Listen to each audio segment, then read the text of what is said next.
Anatouche, comment ça s'est passé cette première étape, on va dire ce contre-la-montre, et puis on sait qu'on aura 2 étapes en ligne.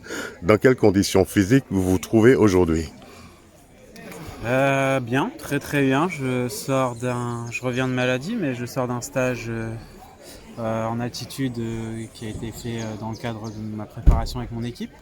Donc je suis très bien. Après, voilà, j'ai la fatigue liée au décalage horaire, toutes ces choses-là. Je suis rentré il y a 2 jours avec un voyage fatigant. Après, le chrono, je l'ai mal fait, c'est de ma faute. J'ai cru que l'arrivée était 1 kilomètre plus haut. Donc ça, c'est entièrement de ma faute. J'avais qu'à mieux lire le roadbook, je l'avais mal compris. Donc c'est dommage, j'en avais gardé sous la pédale. Je pense que j'avais au moins 20 secondes à faire de mieux sur ce contre-la-montre. Donc au moins, je suis là physiquement. J'ai encore un petit kilo à perdre d'ici le 22 mai. Donc je suis dans les clous. Je suis dans les clous. On dit seules les batailles qui ne sont pas menées sont perdues d'avance. C'est vrai, il y a encore 2 jours de bataille. Et là, vous allez batailler pour arriver en jaune ici au Vauclin. Au Team Energizer, on n'a que la victoire qui compte. On n'est pas là pour juste prendre le départ et s'amuser. Donc là, aujourd'hui, c'est un échec. On est 3e, donc c'est un échec. C'est tout ce qu'il faut voir. Donc demain, on va se relever. On va essayer d'aller chercher ce maillot jaune.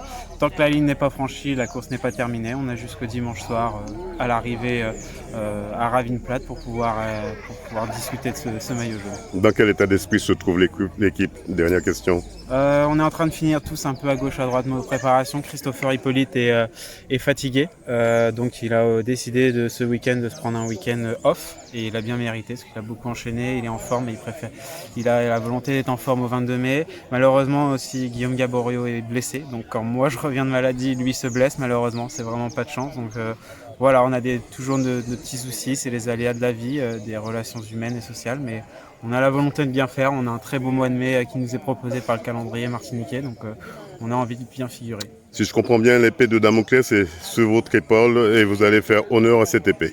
Ah, effectivement, on a envie. Notre président nous met dans d'excellentes conditions. On a au moins envie d'honorer cela et au moins pour lui rendre tout ce qu'il nous donne. Norman Natouche, 100% Sport vous remercie. Merci beaucoup. Gustave Joachim Arnaud de la pédale Pilotine Blue Car. Alors Gustave, comment vous voyez déjà cette première étape?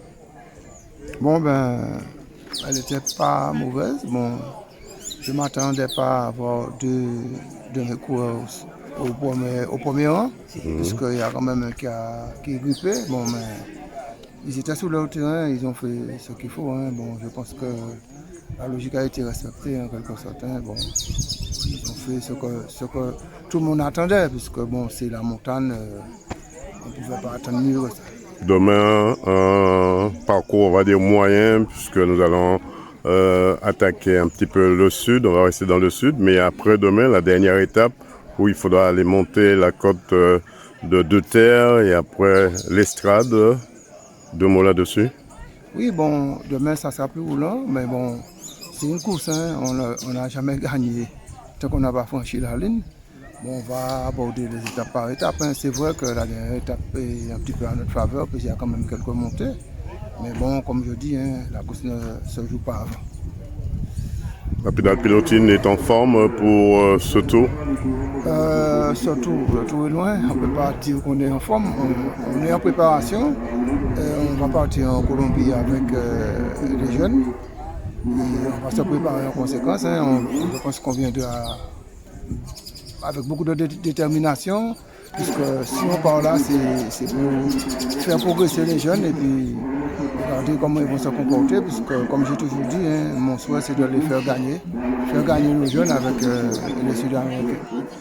Merci monsieur Gustave Joachim. Enfin, 2 mots sur l'organisation déjà de ces 3 courses à venir.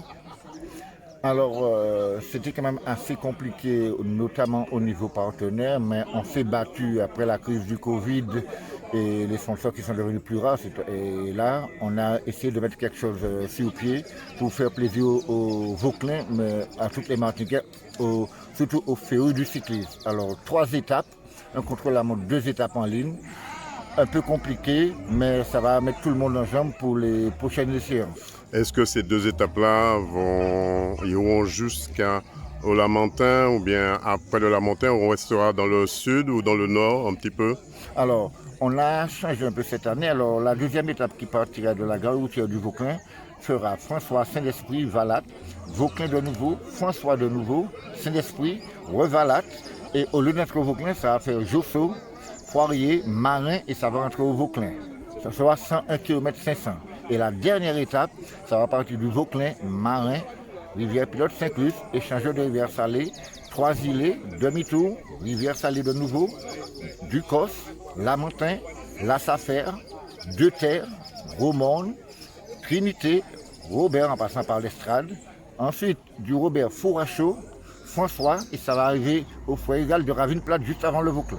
Qu'est-ce qu'on peut vous souhaiter, Président, pour ces 3 jours de course? Alors que le meilleur gagne, que ça soit un beau spectacle et surtout que quand la voiture balai arrive, qu'il y ait 0 bobo. Avec tous au départ et tous à l'arrivée. Et tout à l'arrivée, voilà. Merci, Président.